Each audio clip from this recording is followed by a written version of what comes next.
नमस्कार, मैं रवीश कुमार। नफरत के मुद्दों को पैदा कर टीवी में डिबेट और अखबारों में संपादकीय लेख भरे जा रहे हैं। धर्म के नाम पर समाज को लगातार बीमार किया जा रहा है। फिर उस बीमार समाज के इलाज के नाम पर उसी तरह के नए विवाद पैदा किए जा रहे हैं और लोग उस बीमारी को दूर करने के लिए जुट जा रहे हैं। नफरत की राजनीति के चलते समाज के बड़े हिस्से को इस बीमारी का सुख मिलने लगा है। हिजाब का डिबेट भी उस बीमारी का हिस्सा है जिसे राजनीति ने गुंडागर्दी के नाम पर पैदा किया है। आपको नफरत के इस सुख में उलझाकर उस दुख से दूर किया जा रहा है जहां इलाज होता है, जहां शारीरिक बीमारी ठीक की जाती है। उसकी हालत पर भी नजर डालिए।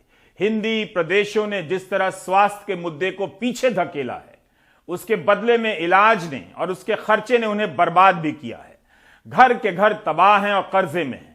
ऐसा नहीं है कि यूपी के चुनावी भाषणों में कोरोना की दूसरी लहर की तबाही का जिक्र नहीं हो रहा है, लेकिन जिस तरह से हो रहा है उससे पता चलता है कि समाज अपनी ही तबाही को समझने के लायक नहीं बचा है।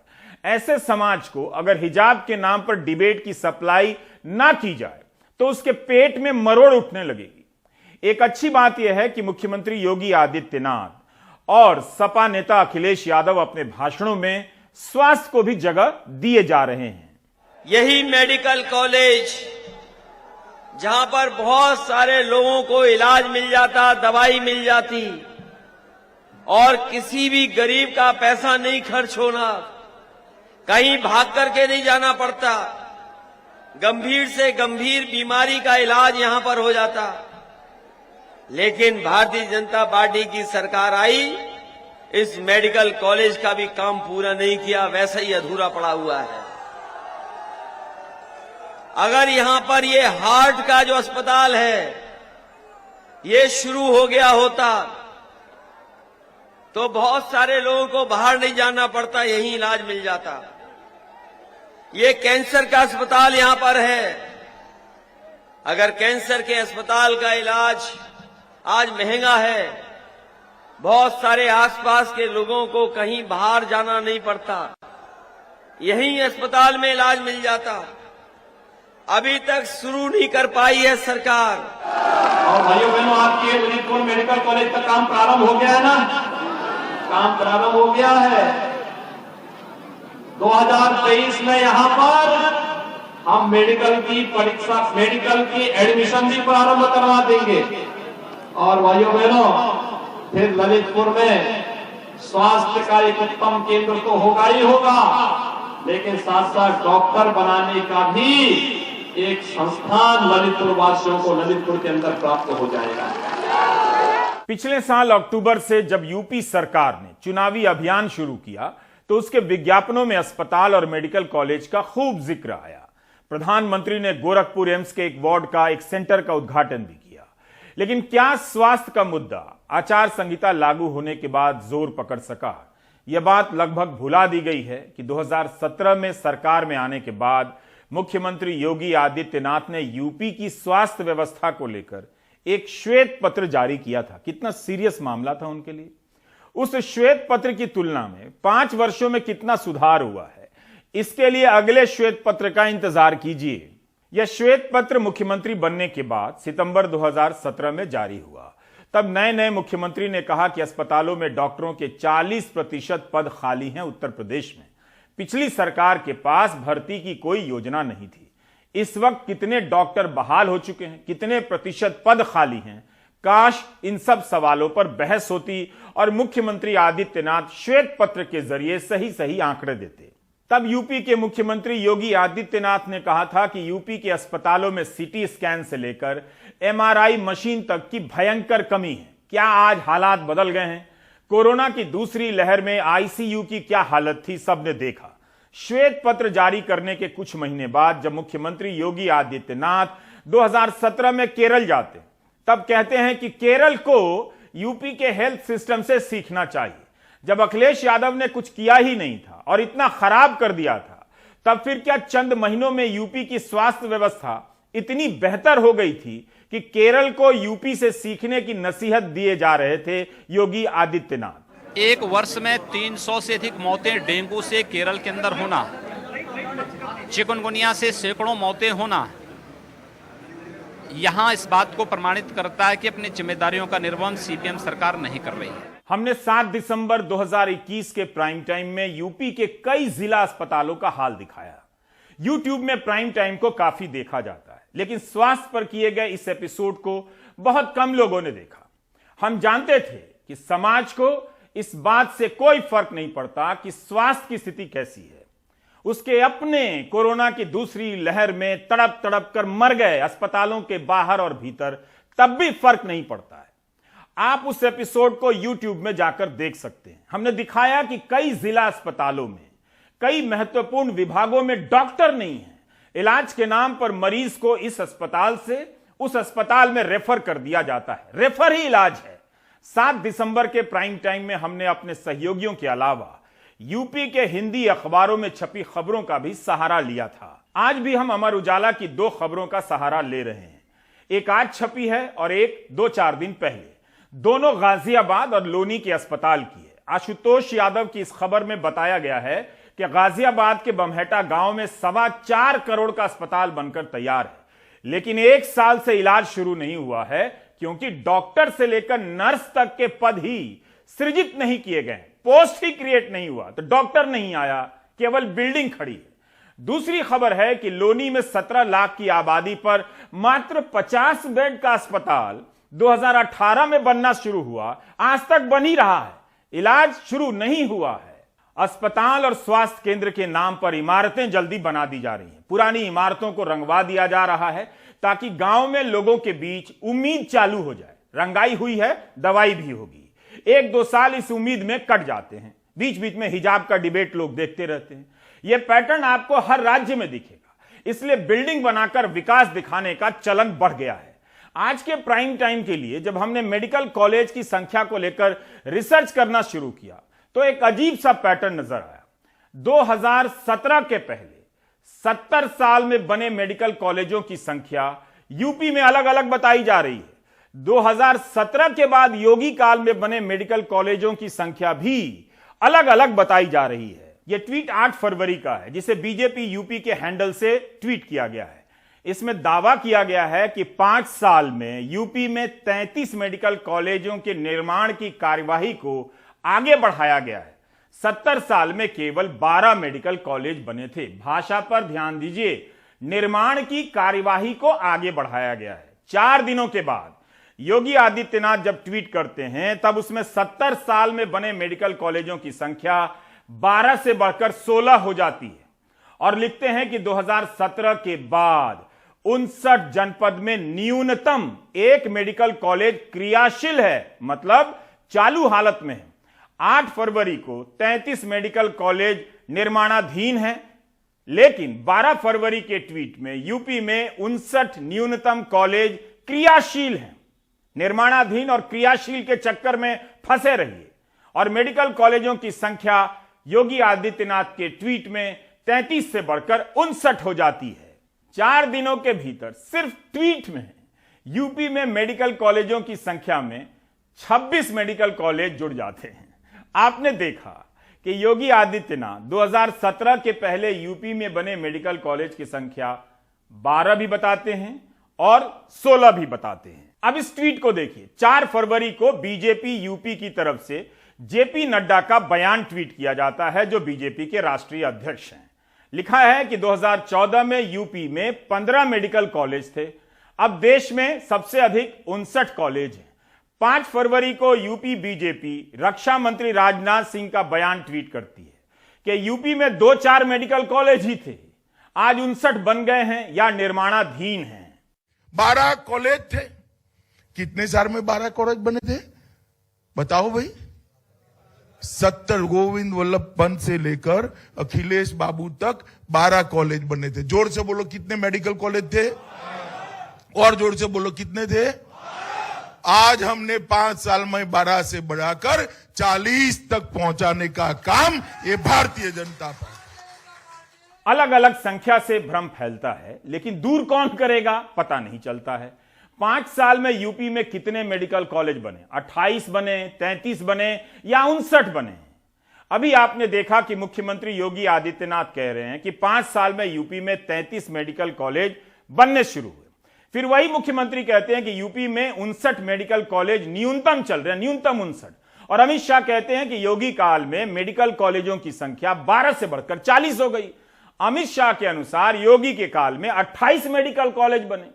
यही नहीं, 70 साल में बने मेडिकल कॉलेज की संख्या भी कभी 12 बताई जाती है, कभी 15, कभी 16, तो कभी घटाकर 2 से 4। ईंट गारे का ही तो कॉलेज बना होगा, होलोग्राम का तो नहीं। तब फिर संख्या तो कम से कम ठीक ठीक बताई जा सकती थी। अब इस ट्वीट से कंफ्यूजन और भी बढ़ने वाला है। 11 फरवरी के इस ट्वीट में योगी आदित्यनाथ कहते हैं कि यूपी के सभी 75 जिलों में मेडिकल कॉलेज खोलने की दिशा में हमारी सरकार कासगंज में भी पीपीपी मॉडल पर मेडिकल कॉलेज बना रही है, यानी यह प्राइवेट है। 31 जनवरी के अपने अभिभाषण में राष्ट्रपति ने कहा कि देश में 80,000 हेल्थ एंड वेलनेस सेंटर बने हैं। हम चाहते हैं कि राष्ट्रपति अगली बार जब हेल्थ एंड वेलनेस सेंटर का जिक्र करें तो इस रिपोर्ट को भी देख लें। यूपी की ही रिपोर्ट है, देख लें। केंद्र सरकार ने लंबी लंबी सूची बनाई है कि हेल्थ एंड वेलनेस सेंटर में क्या क्या होगा। उसे पढ़कर लगेगा कि गांव में ही अस्पताल खुलने वाला है। हमारे सहयोगी जब इन सेंटरों पर गए तो कहीं ताला मिला तो कहीं ताले से पहले नाला मिला। Dressing room, examination lamp, weighing scale, hub cutter, needle destroyer, oxygen cylinder, steriliser वगैरह वगैरह वेबसाइट में ही पाए गए। बलिया से करुणा सिंधु और सोनभद्र से प्रभात और वाराणसी से अजय सिंह ने एक लंबी रिपोर्ट भेजी है, आप देखिए। बलिया जिले का कपूरी नारायणपुर गांव। यह गांव जिला मुख्यालय से मात्र 10 किलोमीटर दूर है। इस गांव में प्राथमिक विद्यालय के पास बना यह एएनएम सेंटर है, जिसमें वेलनेस सेंटर कागजों में चल रहा है। इस सेंटर की हालात ये है कि यह खंडहर बना हुआ है। गांव वालों का कहना है कि यह वर्षों पहले बना था, लेकिन कभी चालू नहीं हुआ और वेलनेस सेंटर कहाँ है उनको पता नहीं। ये एएनएम सेंटर बना हुआ है और कई वर्षों से बना हुआ है। हमको लग रहा है कि 8-10 साल हो गया इसको बने हुए, और जब से बना हुआ है तब से और आज तक कोई यहाँ चिकित्सक या कोई कर्मचारी या कोई एएनएम, कोई ऐसा कोई कुछ नहीं आता है। नहीं, यहाँ कोई वेलनेस सेंटर तो नहीं है और हम लोगों को भी जानकारी नहीं है। और इस यहाँ पे क्या वेलनेस सेंटर चलेगा, आप तो इसका क्या देख ही सकते हैं कि इस बिल्डिंग की स्थिति क्या है। न खिड़की, न दरवाजा है, न रहने के लिए, न कोई टेबल, न कुर्सी। तो फिर यहाँ पे कौन डॉक्टर आएगा या क्या कोई कर्मचारी आएगा, क्या इलाज करेगा। कपूरी गांव के बाद एनडीटीवी की टीम पहुंची बघेजी गांव। यहां हमारी मुलाकात वेलनेस सेंटर की सीएचओ से हुई, मगर उनसे वेलनेस सेंटर पर मुलाकात नहीं हुई, किसी दूसरे व्यक्ति के दरवाजे पर हुई जहां वे अपनी ड्यूटी कर रही थी। बघेजी में बने वेलनेस सेंटर का क्या हाल है आप भी देख लीजिए। यहाँ भी वेलनेस सेंटर एएनएम सेंटर में ही चलता है। इसका भी हाल कुछ ऐसा ही है। यह सेंटर भी खंडहर ही बना हुआ है। जब हमने इनसे वेलनेस सेंटर के बारे में पूछा तो सीएचओ का क्या कहना है आप खुद सुनिए। क्या उम्मीद करेंगे सरकार से, या क्या चाहेंगे, किस तरह कितना बेहतर होता अगर ये सुविधाएं अगर आपको मिल जाती तो किस तरह की सुविधाओं की उम्मीद करती हैं आप, ये सुविधाओं को मिल जाती? हमारे यहाँ अगर बैठने की हर चीज की सुविधा वहाँ अच्छी तरह से हो जाती तो और अच्छा रहता। आने जाने की भी? हाँ, आने जाने में दिक्कत है, रास्ता आउटर एरिया पड़ रहा है। कपूरी नारायणपुर और बघेजी गांव के बाद हम आ गए बलिया जिले के एक और गांव भगवानपुर। यहाँ वेलनेस सेंटर बना है। हम कुछ दिन पहले गए थे, तब यहाँ बारिश हुई थी। दीवारों का रंग रोगन हुआ है, लेकिन सेंटर के बाहर ताला लटका मिला। जैसे बन के तैयार हुई, उसके बाद बरसात के दिन आ गई, पानी लग गए, तो जिस डॉक्टर साहब की उसमें ड्यूटी थी वो इसमें बैठ के बहुत सी दवाई करता थे रोज। उसके बाद उनकी ट्रांसफ़र हो गई, तब फिर बरसात में सब भर गए। अभी तो पानी लगा हुआ आप देख ही रहे हैं। रोज आते हैं डॉक्टर साहब, सब एएनएम जाते हैं, डॉक्टर साहब आते हैं और डॉक्टर आते हैं, घूम घूम कर इंजेक्शन लगाता है, टीका लगाते हैं। अब लोग कहाँ बैठते हैं? कहते हैं कि थोड़ा सूख जाएगा पानी में, प्रधान से कहते हैं हम माटी बिछवाएंगे, उसके बाद हम इसमें बैठेंगे। यहाँ पर हो जाता है, अधिकारी भी आते हैं। कितने समय से ये बंद पड़ा हुआ है? मेडिकल का अधिकारी साल भर से, जैसे बरसात हुई तब से। भगवानपुर के बाद मिड्ढा गांव में, जहां का हाल भी बाकी सेंटरों जैसा दिखा। मिड्ढा गांव के रहने वाले हरीशचंद्र राजभर का कहना है कि वेलनेस सेंटर के बारे में कुछ जानकारी नहीं है। बलिया जिले कई वेलनेस सेंटर या एएनएम सेंटर का यही हाल है, जिसकी तस्दीक शिवनगर और ककहरा गांव के निवासी भी करते हैं। ये पीछे जो बिल्डिंग रहती है, यहाँ पर डॉक्टर भी नहीं रहते हैं। मकान कितने दिनों से जर्जर पड़ा है जी। यहाँ पर वेलनेस सेंटर भी अभी तक नहीं बना है। अभी हम लोगों को पता ही नहीं कि मतलब यहाँ पर बना है कि नहीं। आप लोगों को मरीज को दिखाने के लिए कहाँ जाना? दिखाने के लिए 2 किलोमीटर दूर PHC पर जाना पड़ता है जी। तो यहाँ पे क्या स्थिति है इसकी? स्थिति यहाँ पर ये है कि हम लोग अगर कोई भी रात या कितने भी रात के समय किसी का तबीयत खराब हो तो दूर जाना, 10 किलोमीटर रात को अगर 10 किलोमीटर जाना पड़ता है। बलिया के बाद सोनभद्र का हाल जानने पहुंचे तो यहाँ स्वास्थ्य केंद्र का नाम बदलकर हेल्थ एंड वेलनेस सेंटर कर दिया गया है, लेकिन सुविधा जस की तस है। दुद्धी ब्लॉक क्षेत्र के अमवार गांव में तब्दील हुए हेल्थ एंड वेलनेस सेंटर की सुविधाएं नदारद थी। हेल्थ एंड वेलनेस सेंटर अमवार में डॉक्टर और फार्मासिस्ट भी नजर आए। कुछ दवाइयां भी दी जा रही थी। मलेरिया, डेंगू जैसे रोग के लिए कुछ टेस्टिंग किट भी दिखाए गए, लेकिन लैब टेक्नीशियन नहीं है। कर्मचारियों ने बताया कि हेल्थ एंड वेलनेस सेंटर के उपकरण अस्पताल में आ गए हैं, लेकिन स्वास्थ्य कर्मियों की वजह से दुरुस्त नहीं हो पाया है। लैब टेक्नीशियन तो नहीं है, क्योंकि जो भी होता है हम लोग टेस्टिंग कैसे कर देते हैं। तो जो भी उपकरण होता है टेस्टिंग का, वो सब तो अभी आया नहीं है। कौन सी टेस्टिंग? टेस्टिंग करने के लिए जो भी सामान होते हैं वो सब अभी अवेलेबल है कि नहीं यहाँ पे? हाँ, टेस्टिंग वेस्टिंग होता है, इससे मलेरिया हो गया, टाइफाइड हो गया, सभी टेस्ट होता है। और एक्सरे मशीन? नहीं एक्सरे। अमवार के बाद हमारी टीम बघाड़ू गांव पहुंची तो पता चला कि यहाँ भी ANM सेंटर को हेल्थ और वेलनेस सेंटर बना दिया गया है, लेकिन यहाँ सिर्फ सेंटर में ANM की ड्यूटी ही लगाई गई है। वो भी टीकाकरण के लिए पूरे दिन गांव में रहती हैं। सुविधा नाम की कोई भी चीज नहीं है। सेंटर पे न एक्सरा मशीन है, न कोई चेकअप होती है और न कोई यहाँ डॉक्टर। यहाँ पे सिर्फ एक ANM दे दिया गया है, वो भी टीका कहीं कर होता है तो चली जाती हैं, बाकी बंद रहता है यहाँ पे। तो अक्सर बंदे रहता होगा, अभी भी तो बंद ही है। हाँ, अक्सर तो बंद ही रहता है। कभी कभार वही टीका लगना हो तो लगता है। इतना डिलीवरी कक्ष में कभी होता है, डिलीवरी कक्ष यहाँ कराया जाता है। तो डिलीवरी यहाँ पर होता है? नहीं, ऐसा नहीं। मतलब कुछ भी सुविधा के नाम पर कुछ नहीं बदला? नहीं, सुविधा के नाम पर कुछ भी नहीं। सरकारें योजनाएं लाती हैं और जमीन पर उतरने का दावा भी करती हैं, लेकिन बलिया और सोनभद्र के हेल्थ एंड वेलनेस सेंटर का जायजा लेने के बाद तो यही लग रहा है कि फिलहाल आम लोगों के स्वास्थ्य की ये योजना पूरी तरह से जमीन पर उतरती नजर नहीं आ रही है। बलिया से करुणा सिंधु, सोनभद्र से प्रभात के साथ वाराणसी से अजय सिंह, NDTV इंडिया। इसी तरह की एक रिपोर्ट बुलंदशहर से भी है। वहां मतदान हो चुका है, लेकिन आदमी बीमार तो पड़ ही रहा है। उसके इलाज में ये हेल्थ और वेलनेस सेंटर किस तरह से काम आ रहे हैं, आप अभी भी देख सकते हैं। समीर अली अपनी रिपोर्ट में बता रहे हैं कि कई सेंटरों पर ताले लटक रहे थे, कहीं स्टाफ भी मिला तो वहां उपकरण नहीं थे, जिनका जिक्र आयुष्मान भारत के ऑफिशियल वेबसाइट पर किया हुआ है। वो सारी चीजें नजर नहीं आई। बुलंदशहर के शिकारपुर सामुदायिक स्वास्थ्य केंद्र पर जाते ही आपका स्वागत कुछ इस तरह होता है। पानी और गंदगी की निकासी न होने से टॉयलेट का पानी यहां सड़क पर पसरा हुआ है। इस स्वास्थ्य केंद्र में मौजूद डॉक्टर केसी राय और डॉक्टर नीलम सिंह ने बताया कि जिन उपकरणों और दवाओं का जिक्र ऑफिशियल साइट पर है वो मिल ही नहीं रही हैं।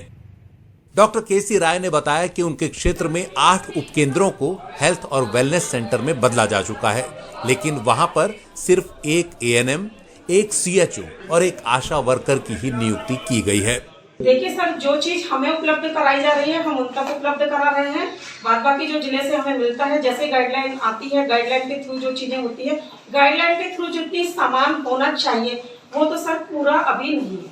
हमारे यहाँ जो 8 उपकेंद्र हैं उसको हेल्थ वेलनेस सेंटर में कन्वर्ट किया गया है। वहाँ 8 उस पर CHO अपॉइंट किया गया है, जो कि कम्युनिटी हेल्थ ऑफिसर होता है, और उसमें जो है केवल नॉन कम्युनिकेबल डिजीज ट्रीट करने के लिए उनको रखा गया है।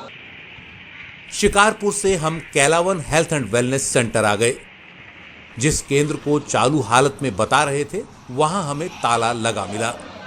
स्थानीय लोगों ने कहा कि HWC महीने में सिर्फ 2 बार ही खुलता है, वो भी सिर्फ बच्चों को पोलियो की दवा पिलाने के लिए या टीकाकरण के लिए। गरीब ग्रामीणों को इलाज के लिए शिकारपुर या फिर बुलंदशहर ही जाना पड़ता है।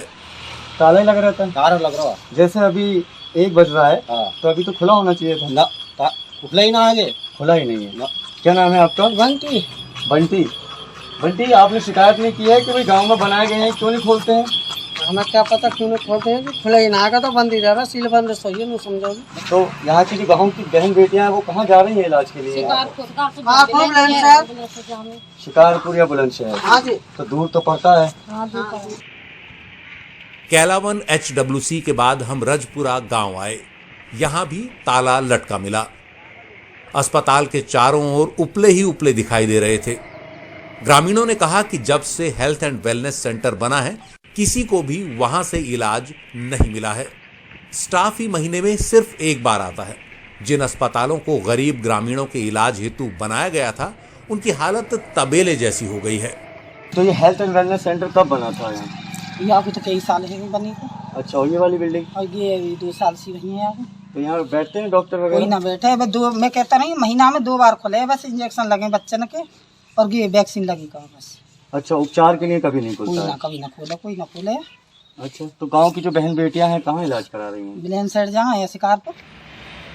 शिकारपुर ब्लॉक के रजपुरा HWC के बाद हमारी टीम सलेमपुर SWC पहुंची। वहां भी हालात लगभग ऐसे ही थे। बिल्डिंग में पूरी तरह ताले लगे हुए और HWC का कोई बोर्ड या लोगो भी नहीं बना था, जबकि शिकारपुर CHC के डॉक्टर और स्टाफ सलेमपुर को भी तैयार HWC बता रहे थे, जो कि कागजों में चालू है। सलेमपुर HWC का जायजा लेने के बाद हम पास के ही गांव जटपुरा पहुंचे। यहां भी हेल्थ एंड वेलनेस सेंटर पर ताला लटका मिला। गांव के लोगों का कहना था कि 2018 में ही हेल्थ एंड वेलनेस सेंटर बना था। कुछ दिन चला भी, लेकिन कई साल से कोई मेडिकल टीम यहां इलाज के लिए आई ही नहीं है। स्थानीय निवासी रामप्रकाश शर्मा ने बताया कि गांव में वक्त पर इलाज न मिलने के चलते कई लोगों की मौत हो चुकी है। कई बार अस्पताल ले जाते वक्त रास्ते में ही कई जिंदगियां हमेशा के लिए खामोश हो चुकी हैं। डॉक्टर को भैया इनको ना सब में माहौल खराब चल रहा है। मोदी वाले कार्ड बने हुए हैं, वो का ले हम मेरे गांठ बता रही भगी डोली हूँ, गरीब आदमी है। सर हमारे यहाँ कोई डॉक्टर नहीं बैठ रहा है और जब से ये बना 10 दिन तक तो ये खुला है, उसके बाद में ये कोई भी नहीं खुला। हमने बुलंदशहर के CMO डॉक्टर विनय कुमार सिंह से भी बात की। CMO ने बताया कि जनपद बुलंदशहर में 160 हेल्थ एंड वेलनेस सेंटर बने हैं। उन्होंने कहा कि जिन गांवों के उपकेंद्र की इमारत ठीक हालत में है, उनकी रंगाई पुताई करा दी गई है। बाकी जिस उप स्वास्थ्य केंद्र की बिल्डिंग ज्यादा खराब हालत में है, वहां पर 10 फीट बाई 14 फीट का एक कमरा बना दिया गया है। CMO से तो बात कर लगा कि हेल्थ एंड वेलनेस सेंटर में कोई कमी ही नहीं है, सब कुछ जैसे ठीक ठाक चल रहा है। ये 2018 से शुरुआत हुई थी, धीरे धीरे वो बिल्डिंग बन के हैंडओवर हुई है। कुछ जगह हुई है, कुछ जगह नहीं हुई है, कभी अंडर कंस्ट्रक्शन है।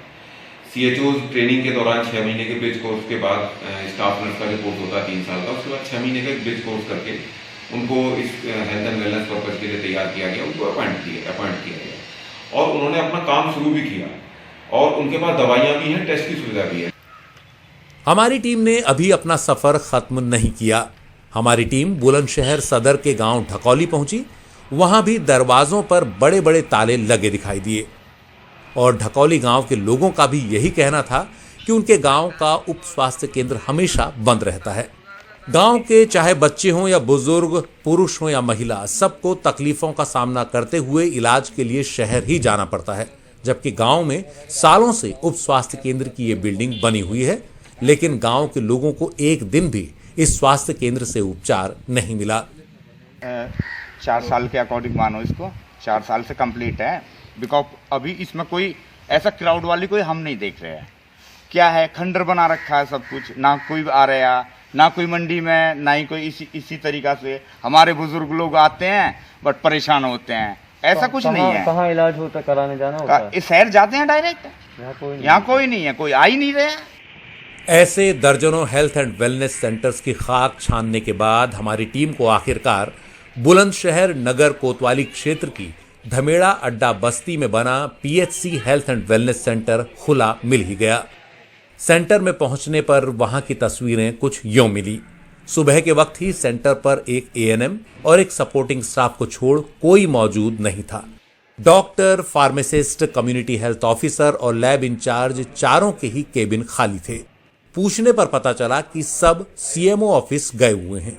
सपोर्टिंग स्टाफ आकाश कुमार और एएनएम करिश्मा ने बताया कि वहां सिर्फ प्राइमरी इलाज ही होता है। जब से हेल्थ एंड वेलनेस सेंटर बना है वहां कोई तब्दीली नहीं हुई है। ऑक्सीजन तो क्या, इमरजेंसी किट और आम बीमारियों का इलाज भी यहां उपलब्ध नहीं है। बुलंदशहर से समीर अली की रिपोर्ट, एनडीटीवी इंडिया। इंद्रेश पांडे मिर्जापुर के 96 के लालगंज गए। यह विधानसभा क्षेत्र काफी पिछड़ा माना जाता है। इस स्वास्थ्य केंद्र के बाहर महिलाएं लेटी हुई थीं। जब उनसे पूछा गया कि क्या बात है तो पता चला कि नसबंदी करने के बाद उन्हें बाहर कर दिया गया था। एम्बुलेंस आने का इंतजार हो रहा था। क्या बज रहा है? 4 बजे। यहाँ कोई नहीं है? नहीं, हम हैं Ashok Kumar Pandey, ward boy. Ward boy आप हैं? जी। सबसे पहले 4 बजे जब इंद्रेश की टीम स्वास्थ्य केंद्र पर पहुंची तो किसी का आता पता नहीं था। इमरजेंसी सहित हर जगह ताला लगा मिला। केवल एक वार्ड बॉय मिला। मीडिया की जानकारी होने पर झटपट कुछ स्टाफ आ गए और उल्टा मरीजों को डांटने लगे। जल्दी जल्दी एम्बुलेंस को मंगाया गया और नसबंदी कराने वाली महिलाओं को घर छोड़ा गया। कुछ और मरीज भी यहां की व्यवस्था से परेशान और नाराज नजर आए। वहीं 3 एम्बुलेंस इसी लालगंज प्राथमिक स्वास्थ्य केंद्र के परिसर में सरकारी लापरवाही के कारण जंग खा रही। अस्पताल के सामने ही कूड़े की ढेर से उठता धुआं भी यहाँ की दुर्व्यवस्थाओं को मुंह चिढ़ा रही है। बाहर वहाँ पे झाड़ू पोछा लगा रही थी, मतलब दाई हम लोग मतलब रहे कहें ले चलो बाहर, अब इतने देर हो गया है, कोई दिक्कत नहीं, बाहर ले चलो। हाँ, गाड़ी आने वाली है और जाओ आप। तो गाड़ी आई? अभी नहीं आई। कितना देर हुआ? अरे गाड़ी के तो आधा घंटा हो गया है, दोबारा गए हैं। तो ये बताइए, ऑपरेशन हुआ है इनका, नसबंदी हुआ है? हाँ जी। तो उसके बाद बाहर कर दिया गया? हाँ, बाहर कर दिया। तो इसको सही मानती है आप लोग? सही कर रहे हैं लोग कि रहने देना चाहिए था अंदर?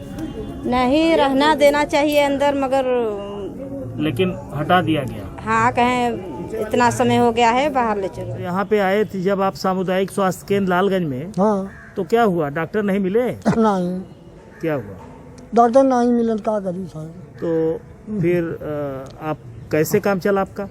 सुई लगाए ना, दूसरे जने गए थे, कहे ना कि सुई लगाई है, कहीं चला लिख दे, अब ले आओ मेडिकल से दवाई। मेडिकल बाहर से? हाँ, बाहर से। यहाँ से दवा नहीं मिली? नहीं।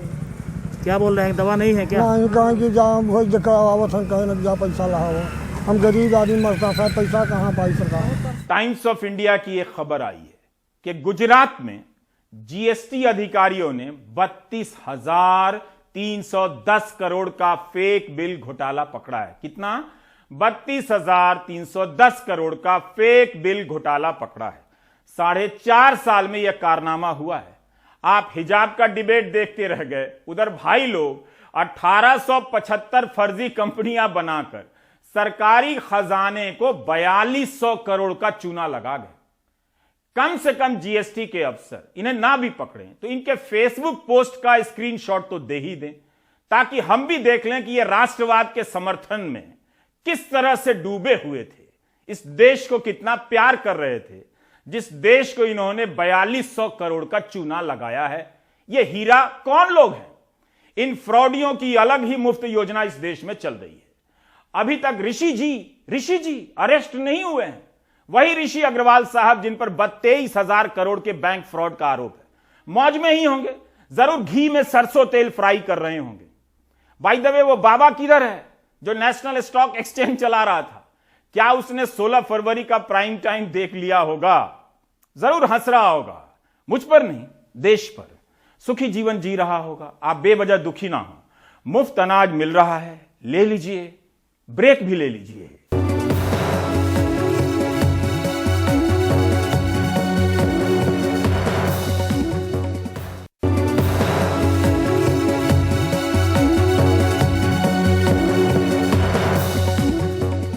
जब अस्पताल नहीं है या हैं तो इस हालत में है, तब आयुष्मान कार्ड लेकर आम आदमी का कहां इलाज हो रहा है? यूपी में 15 करोड़ गरीबों को मुफ्त अनाज दिया जा रहा है। महंगाई और गरीबी इतनी है कि यह योजना ना हो तो इस चुनाव में यह मुद्दा आग बन चुका होता। यूपी सरकार ने कहा कि मार्च तक यह सुविधा मिलेगी। अब मार्च आ रहा है, पेट्रोल के दाम भी बढ़ने वाले हैं, 7 मार्च के बाद बढ़ सकते हैं, जो हालत है अंतर्राष्ट्रीय बाजार में। क्या इस योजना के कारण यूपी की चुनावी राजनीति में बदलाव होने जा रहा है? इसके रोल पर बहुत बहस हो रही है कि मुफ्त योजना बीजेपी के लिए वोट दिलाऊ साबित होने जा रही है। सौरभ ने इस मुद्दे पर एक रिपोर्ट तैयार की है। आज उनको भी राशन नहीं मिलता। 40 साल की रेशमा और 42 साल के संजय मोहनलालगंज के टिकरिया गांव में रहते हैं। ये अनुसूचित जाति का गांव है। रेशमा और संजय मजदूरी करके अपना पेट पालते हैं। बेहद गरीब रेशमा और संजय अपने 6 बच्चों के साथ इस तंबू में रहते हैं। इन्हें यूपी सरकार से मुफ्त राशन तो मिलता है, पर रेशमा कहती हैं कि 5 किलो राशन पूरे परिवार का पेट भरने के लिए काफी नहीं है। तो आप लोग संतुष्ट हैं जो मुफ्त राशन मिल रहा है? उसमें हम कहाँ पसर हो गए, इतने बच्चे खाने वाले छोटे छोटे बच्चे हैं, उसमें हम मोल खुदे देखो चावल मोल लेकर आए हैं अभी हम। अच्छा, तो आपको लगता है कि आपको परिवार बड़ा है जो राशन मिल रहा है? हाँ, हमको राशन बड़ा मिलना चाहिए, वो भी नहीं मिल रहा है। वो खेती पाती मिल जाएगा, अपने बच्चन को लड़की सबको साथे हमारे पास रहने को घर मिल जाए, घर मिल जाए रहने के लिए, तो हम लोग कमा के खा लेंगे। कमा के खा लेंगे। इस अनुसूचित जाति बाहुल्य गांव में ज्यादातर पुरुष बेरोजगार हैं। इनका कहना है कि मुफ्त राशन इनकी बेरोजगारी पर मरहम तो है, पर इलाज नहीं है। सर जी मैं काम मजदूरी करता हूँ। मैं मजदूरी करते, तो आप मुफ्त राशन मिल रहा है उसे चल जाता है? राजा मतलब सर मिलता है, मतलब मेरे पास परिवार बहुत है। अच्छा, इसलिए मैं मतलब खर्चा उतना नहीं उठा पाता हूँ। मैं आप खर्चा नहीं उठा पाते? नहीं उठा पाते सर। अच्छा, तो हमको खेती पाती चाहिए, हमको काम धंधा चाहिए सर। मोहनलालगंज के ही सेवाखेड़ा में हमारी मुलाकात 46 साल की शीला से हुई। शीला घर के काम के साथ किसानी भी करती हैं और सरकार से मिल रहे मुफ्त राशन से बेहद संतुष्ट नजर आती हैं। इस बार चुनाव में क्या ये आपको दिख रहा है कि मुफ्त राशन से आपका चल जाता है, घर पूरा पड़ जाता है? अरे नहीं, वैसा है पूरा पड़ रहा, तो आधा तो कुछ तो 2-4-10 रोज गरीबी में पूरे पड़ रही। मतलब आपको फायदा है? हाँ, फायदा है। तो चुनाव में आपको लगता है कि सरकार अच्छा कर रही है? हाँ, अच्छा कर रही है। योगी सरकार इस साल मार्च तक लाल और सफेद कार्ड धारकों को 3.5 किलो गेहूं, 1.5 किलो चावल, 1 किलो नमक, 1 किलो चना और 1 लीटर तेल मुफ्त दे रही है। सपा प्रमुख अखिलेश यादव का कहना है कि अगर उनकी सरकार आई तो राशन के साथ 1 किलो घी भी मुफ्त दिया जाएगा। अगर हमें गरीबों को राशन से लेकर के अगर उन्हें पौष्टिक आहार कैसे मिले, घी और सरसों के तेल का इंतजाम करना पड़ेगा, तो हम लोग इंतजाम करेंगे और 5 साल नहीं, समाजवादी सरकार जब तक रहेगी तब तक गरीबों को राशन देने का काम करेंगे। पर सच्चाई ये है कि गरीबी रेखा से नीचे वालों को ये मुफ्त राशन 2010 यानी बीजेपी सरकार आने से पहले से दिया जा रहा है। मोहनलालगंज के अरविंद गौतम यहाँ कंट्रोल चलाते हैं, जहाँ से सरकारी राशन बांटा जाता है। वो कहते हैं कि मुफ्त राशन की स्कीम खाद्य सुरक्षा अधिनियम के तहत कांग्रेस सरकार की देन है। सुप्रीम कोर्ट की फटकार के बाद यूपीए सरकार ने 2010 में एक कानून बनाया जिसके तहत सभी को मुफ्त राशन दिया जाए। अच्छा। उस मुफ्त राशन में हमारे कंट्रोल में गेहूं और चावल, चीनी और केरोसिन, ये 4 चीजें अनिवार्य थी। 2010 से ये मुफ्त राशन मिल रहा था, गेहूं, चावल, चीनी और मिट्टी का तेल। हाँ, मिट्टी का तेल का पैसा दिया जाता था और चीनी का पैसा पड़ता था। जो राशन है उस राशन को जो अंत्योदय के लाभार्थी थे उन्हें मुफ्त दिया जाता था और बीपी कार्ड धारक को 2 रुपए किलो चावल और 1 रुपए किलो गेहूं दिया जाता था। बीजेपी ने क्या किया? बीजेपी ने किया यह है कि इस मुफ्त राशन की ब्रांडिंग कर दी केवल। अच्छा। दूसरा, जो केरोसिन गरीब व्यक्तियों को मिलता था वो केरोसिन बंद कर दिया, चीनी बंद कर दी। अब चुनाव को देखते हुए अभी होली के समय इन्होंने कहा है कि हम 1 किलो चीनी देंगे। जो हम लोग 5 किलो चीनी देते थे एक परिवार को, उसमें केवल इन्होंने बीपीएल के कार्ड धारकों को 1 किलो चीनी देने को कहा है। हाँ। वो भी त्योहार को देखते हुए और चुनाव तक। चुनाव तक मार्च तक देने के लिए बात की। आज में तुम लोग बीजेपी सरकार ने 6 महीने पहले जो मुफ्त राशन सिर्फ गरीबी रेखा वालों के नीचे वालों को दिया जाता था, उसे बढ़ाकर दूसरे लोगों को भी देना शुरू किया है। बीजेपी के प्रत्याशी मुफ्त राशन के नाम पर वोट मांग रहे हैं और जो लोग मुफ्त राशन के नाम पर वोट नहीं देने की बात कर रहे हैं, उन्हें बीजेपी प्रत्याशी खरी खोटी भी सुना रहे हैं। जरा इटावा सदर विधायक सरिता भदौरिया का बयान सुनिए। आज हम वोट मांगने जाते हैं, हम कहते हैं कि दीदी वोट देना, तो मुंह से नहीं बोल रहे, गल्ला खा गए, रुपया खा गए, पैसा खा गए, नमक खा गए और मुंह से नहीं बोल रहे, नमस्कार स्वीकार नहीं कर रहे। ये कहाँ का न्याय है? अगर आपको इतना ही खराब लगता था तो आप पहले कह देते कि हम तुम्हारा गल्ला नहीं खाएंगे। ये तो ईमानदारी नहीं हुई ना। बीजेपी को मुफ्त राशन वोट दिलवाएगा या रोजगार का मुद्दा भारी पड़ेगा, ये सब नतीजों में ही पता चलेगा। मुफ्त राशन 2010 से मिल रहा है, प्रति यूनिट प्रति व्यक्ति 5 किलो। लेकिन बीजेपी ने क्या किया कि लोगों को एहसास दिलाना शुरू कर दिया।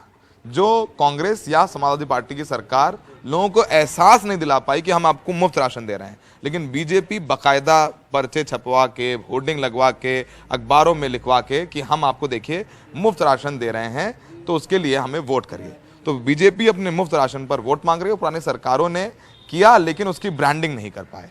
तो अब ये मुफ्त राशन बीजेपी के लिए कितना काम करेगा वो 10 मार्च को पता चलेगा। लेकिन जो तथ्य है वो यही है जो कोई नहीं काट सकता कि मुफ्त राशन 2010 से मिल रहा है। सहयोगी विनीत के साथ मोहनलालगंज से सौरभ शुक्ला, एनडीटीवी इंडिया। आप देख रहे थे प्राइम टाइम। नमस्कार।